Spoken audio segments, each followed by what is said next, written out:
2 semaines environ, j'ai fait une présentation sur Dietrich Bonhoeffer. Et pour ceux qui étaient présents, vous avez mieux compris sa façon de penser et donc mieux compris qu'est-ce qui m'a lancé dans cette série d'études que j'ai intitulée La vie ensemble.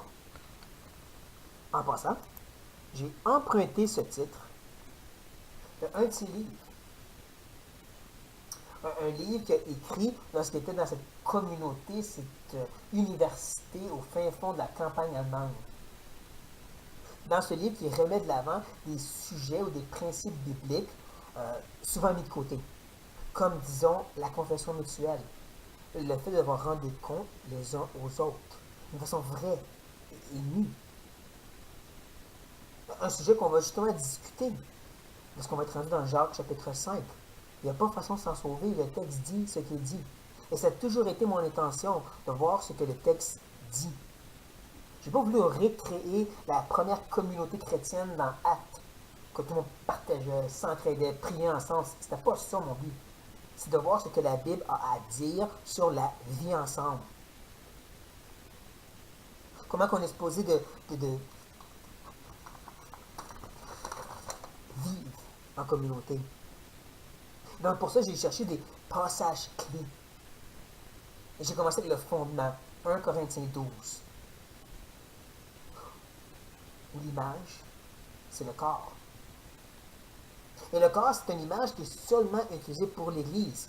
Des choses comme l'épouse, le peuple, famille, ça c'est utilisé pour les Juifs aussi. Le corps, c'est juste nous. Ça devrait nous faire réfléchir.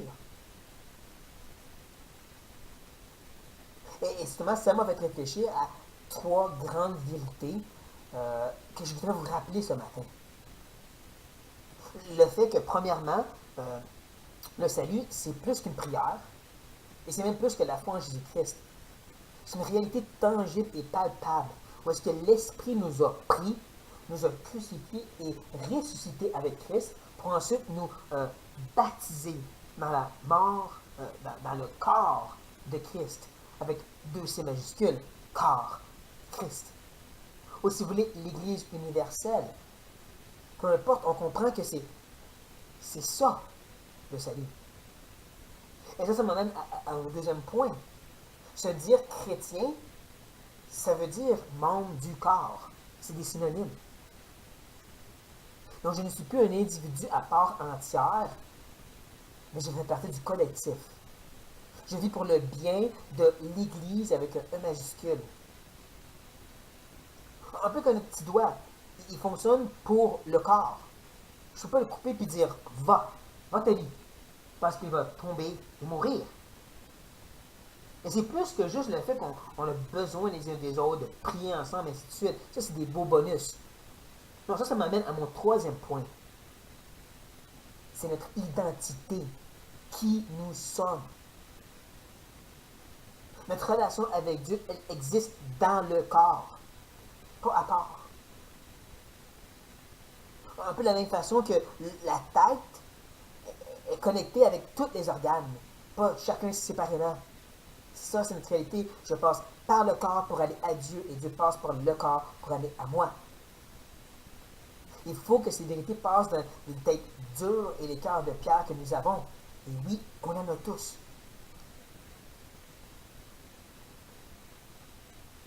Mais, même si nous sommes un corps uni, on comprend très bien qu'il y a des membres du corps avec des opinions et des convictions différentes qui fait des mèches. C'est pour ça qu'on a tourné dans Romains chapitre 14. Vous pouvez tourner maintenant dans Romains chapitre 14. C'est là que Paul va ériger ce premier mur. Il va discuter de ce sujet de différence.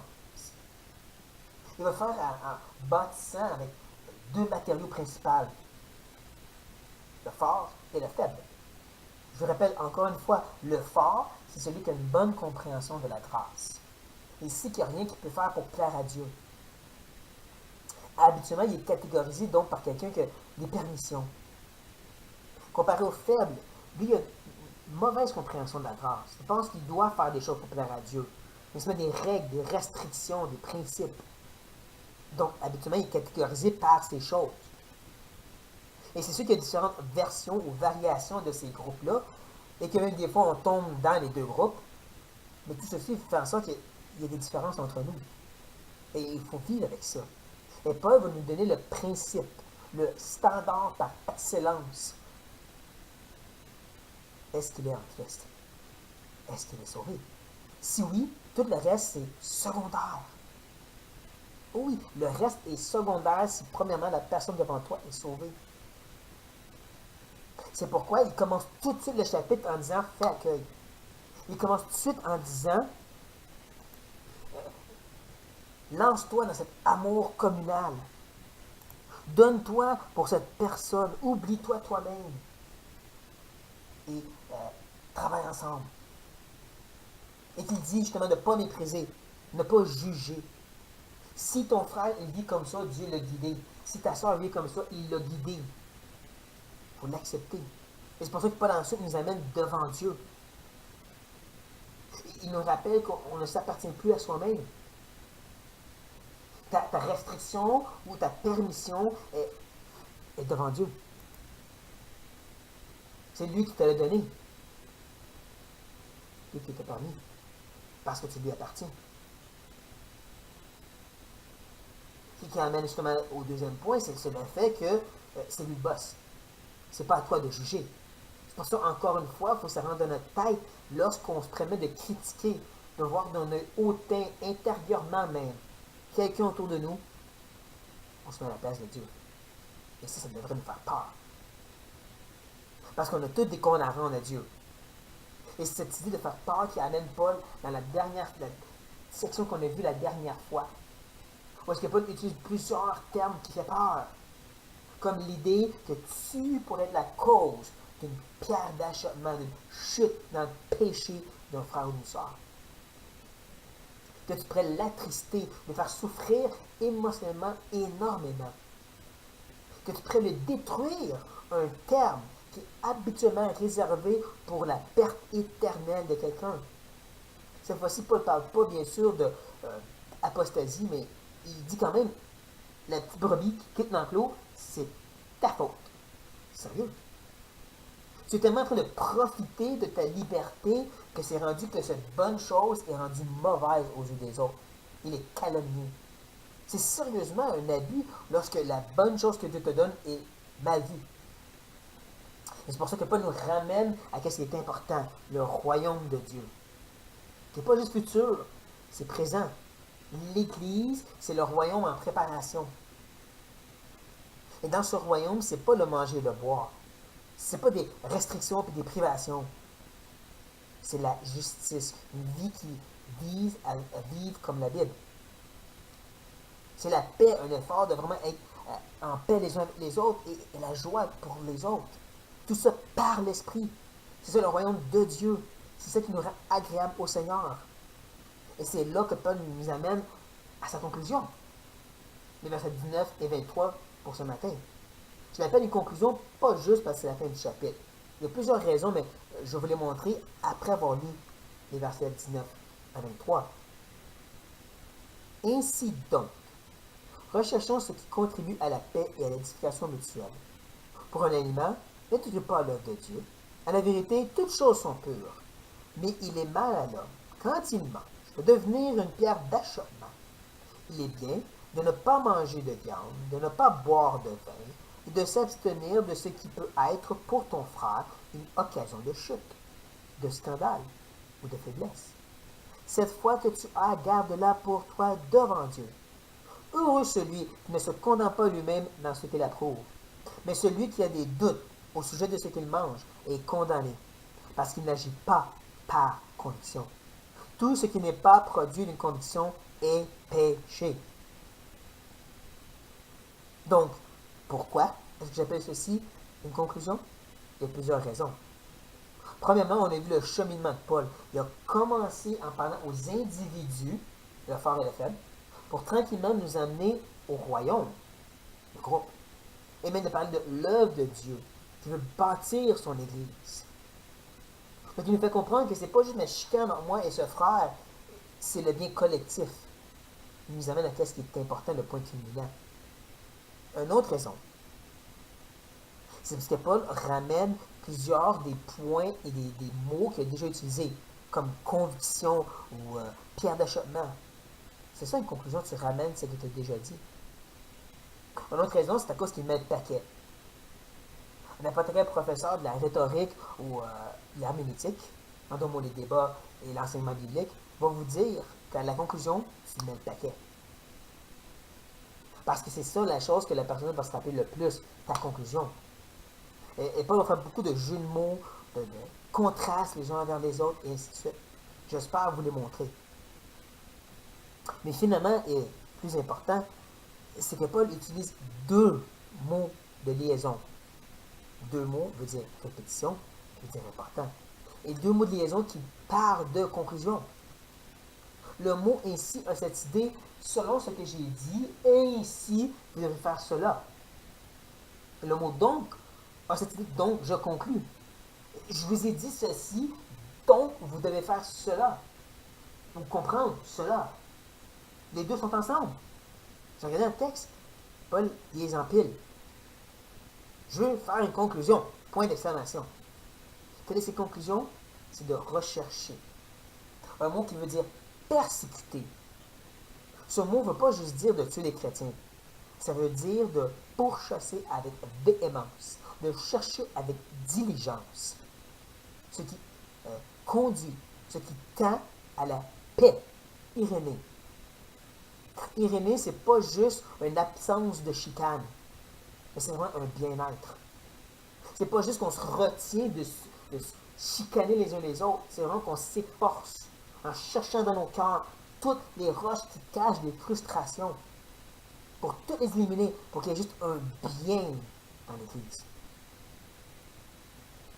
Et aussi, on recherche ce qui édifie, un mot de construction.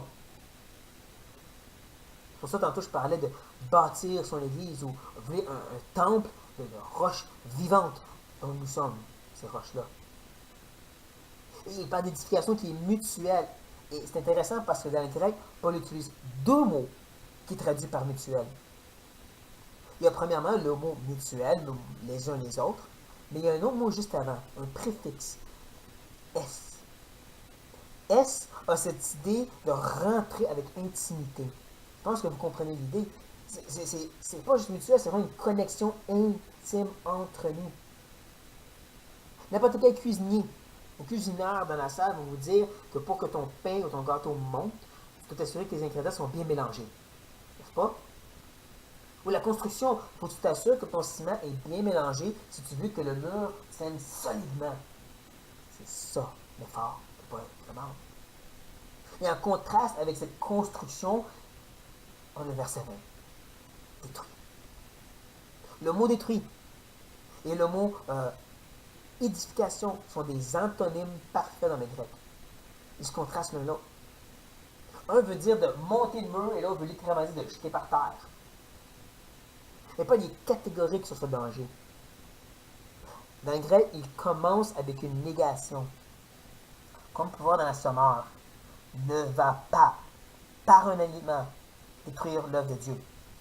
Ou la crampon. Oui, la Bible catholique. Garde-toi, pour un aliment, de détruire l'œuvre de Dieu. Paul passe de l'édification à maintenant faire un beau gros stop. Arrête de détruire. Par cet aliment, qui est bien sûr un terme général, Paul il parle de cette permission, cette règle, c'est n'importe quoi, qui est un peu comme un marteau dans tes mains. Tu peux l'utiliser pour construire, mais arrête de l'utiliser pour détruire. Comment est-ce qu'on fait ça? Avant que Paul nous le dise, il va nous expliquer une chose. Il va nous rappeler, comme on l'a vu au verset 14. Au verset 14, il disait « Je sais et je suis persuadé ». Deux termes pour dire assurance. Et ça, c'est par le Seigneur. Cette fois, il dit à la place « À la vérité, toutes choses sont pures ». Qui n'est pas le mot koinos, comme la dernière fois. C'est pas le mot pour commun. Ça pas vraiment de sang mélange de choses corrompues. C'est pur dans ce sens-là. Paul est en train de nous rappeler que tout ce que Dieu donne est pur. Il n'y a pas de mélange. C'est bon. Il est en train de nous rappeler que le raisin en soi, c'est bon. Le talent artistique, comme pour écrire des poèmes ou faire de l'art, c'est bon. Dieu l'a donné à Béthéliel et Oholiab dans le désert lorsqu'on construit le tabernacle. La capacité musicale pour mettre ensemble le tempo et le rythme et ainsi de suite, c'est donné de Dieu, c'est bon. C'est l'utilisation qui le corrompt. C'est lorsque nos gros mains sales s'en mêlent, que là, c'est souillé. Et c'est pour ça que Paul dit mais, le fameux mais de la Bible. Mais il est mal à l'homme. Et le mot ici parle vraiment de malice, de méchanceté intérieure. Par la chose que tu fais, qui s'en vient, tu démontres comment tu es méchant. Et oui, même si on est régénéré, on est encore des pécheurs. C'est lorsque tu manges, qu'il y a encore cette idée générale, lorsque tu fais quoi que ce soit. Même que le quand il, c'est un préfixe grec dia. Dia a l'idée de à droite, à gauche, tous les bords, tous les côtés. Peu importe qu'est-ce que tu fais, quand est-ce que tu le fais, si ça devient une pierre d'achoppement. Si ça devient une pierre d'achoppement quand tu le fais, tu montres ta méchanceté. Je rappellerai ici cette petite image un peu ridicule que j'ai déjà présentée de quelqu'un qui transporte des roches. Je ne sais pas pourquoi il transporte des roches, mais c'est ce qu'il fait. Il en échappe quelques-unes sans s'en rendre compte. Et la personne derrière lui, elle pile dessus, elle se fout la cheville. Ça, c'est pas une pierre d'achoppement, c'est un accident. Pierre d'achoppement, c'est lorsqu'il arrive, il lance toutes les roches par terre, il met des feuilles par-dessus pour que quelqu'un s'accroche et tombe et se fasse mal. Ça, c'est la pierre d'achoppement. Ça démontre notre méchanceté. Et détrompez-vous, nous les chrétiens, on est bien capables de faire ça.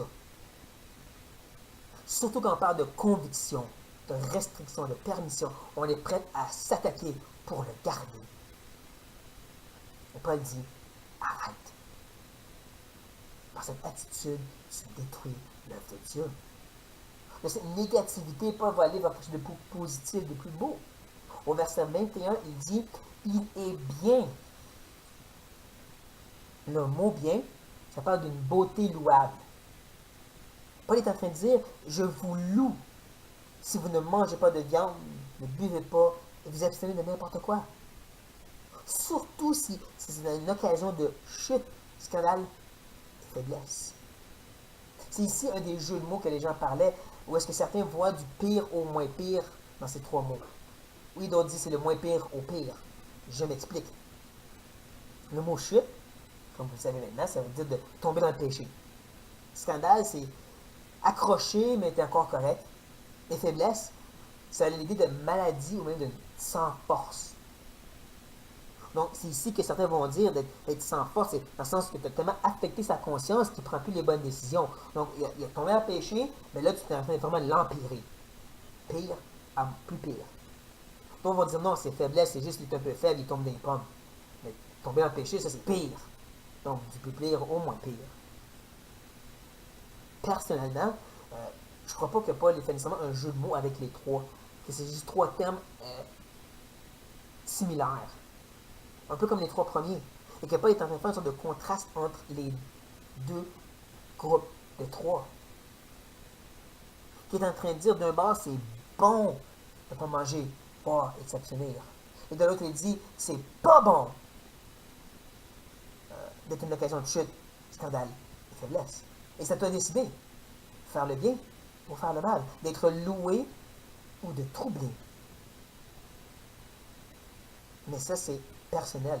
Et c'est pour ça qu'au verset 22, il dit « cette foi que tu as ». Le mot foi, pistis, a cette idée de croyance, de système de croyance. C'est même le mot qui est utilisé en verset 23. Moi, ça dit conviction. Mais c'est le mot pistis. C'est foi.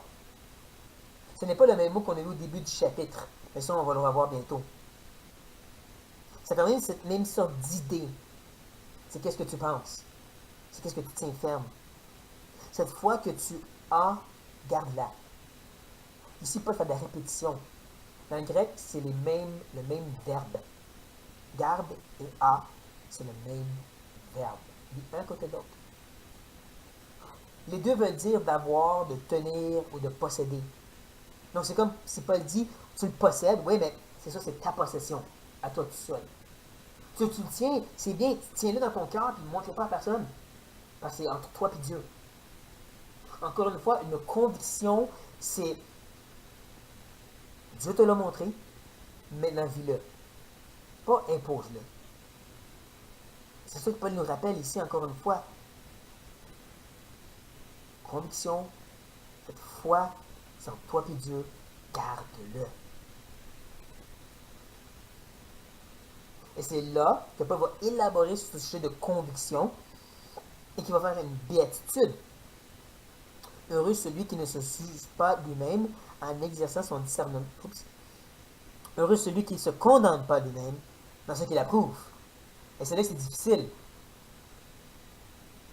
Parce que certains vont rattacher au verset 21 et 20, disant que ce phare qui se permet plein de choses et qui devient une pierre d'achoppement aux gens, ben, ça va lui retomber dessus. Il va être condamné, puni par Dieu.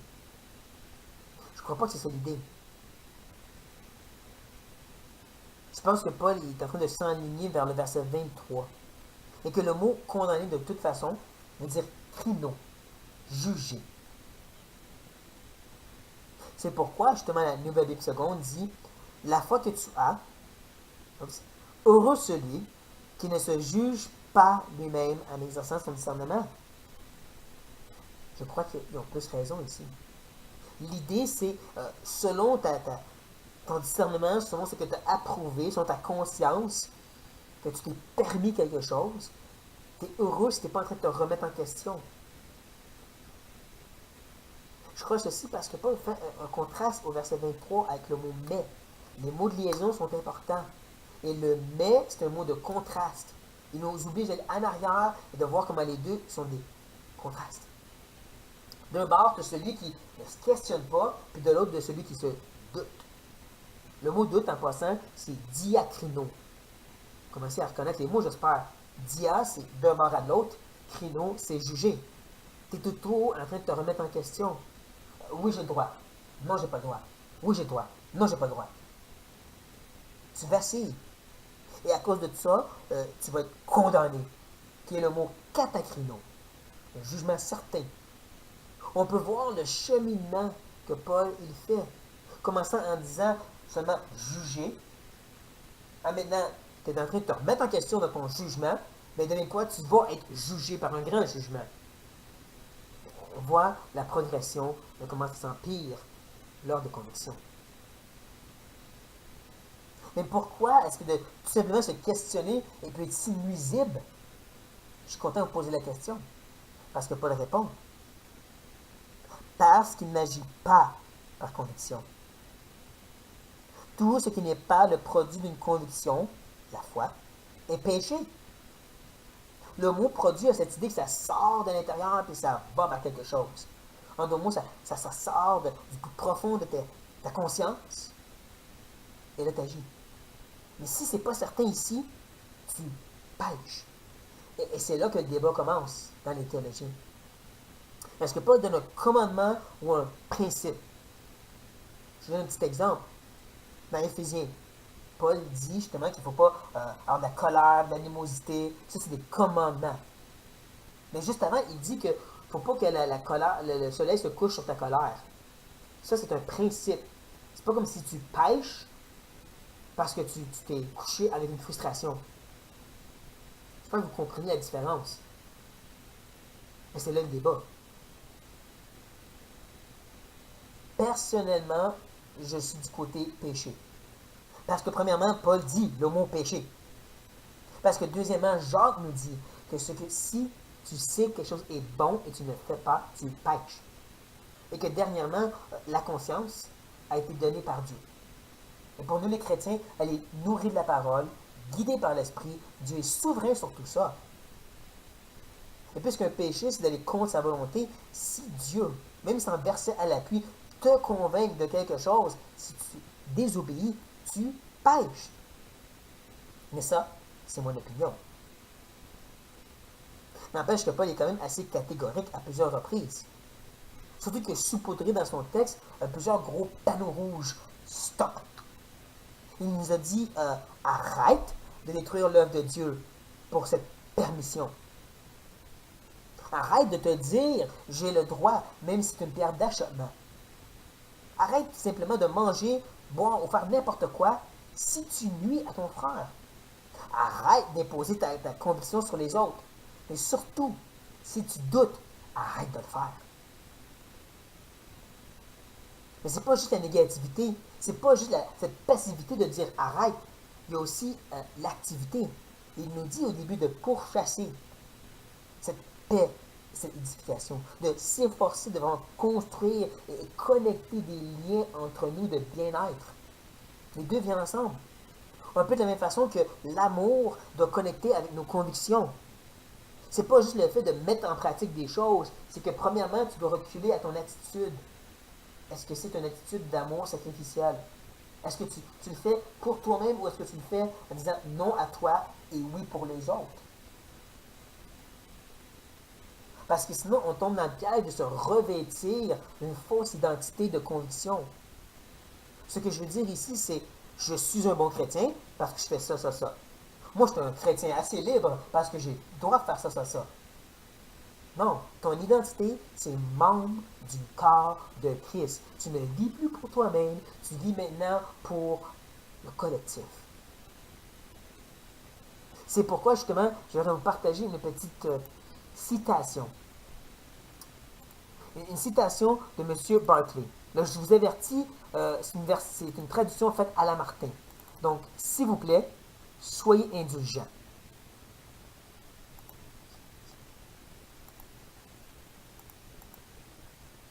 C'est tragique que la paix des frères est souvent perturbée par des petites choses sans importance, comme la loi, les procédures, les précédents et le prestige. Il y aurait un renouveau dans l'Église si nous nous rappelions que nos droits sont moins importants que nos obligations. Si nous nous rappelions que, même si nous avons une liberté chrétienne, c'est toujours mal de voir cette liberté comme nous accordant le droit de blesser et attrister le corps et la conscience de quelqu'un. Ce n'est pas une église, sauf si elle est vue comme un regroupement de gens qui, dans l'amour, prend en considération le besoin les uns des autres. Je terminerai avec une simple question. Quelle est votre identité? Est-ce que c'est des membres du corps de Christ qui ne vivent plus pour vous-même, mais pour le bien du collectif? Ou est-ce que c'est des chrétiens qui ont toutes sortes de vies et de faire? Parce que c'est une courbe de différence entre les deux. Prions.